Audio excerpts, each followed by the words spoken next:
तो गाइस इटा बाहरनु हमें विजयपुर टूर्नामेंट बेले सेमीफाइनल फाइनल अच्छे आज और आज रुद्रदा जुछन और इटा बाहरनु न गाड़ी लागला न ए गाड़ी लागला ना अमित ब्रो ए दिन तो भवानी पार्लर थिला पहुंची गलो नी के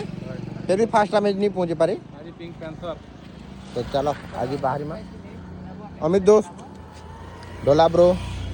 बड़े दा रुद्रदा मोर गुरु जुछन आज ए दिन नहीं जीते पहला मैच और सेकंड में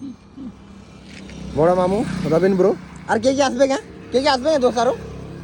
बाटू और जुगिन ब्रो आसु चन नहीं आसबा तेल बाबू तो बिहा है जो हो उसादी जन मर भेट के congratulation जुगिन bro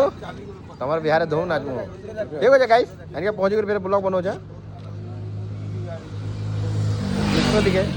तमरे best of blog कोई तो ये कमेंट रे ठीक हो जा गाइस बात आ गाड़ी लागला ना देखो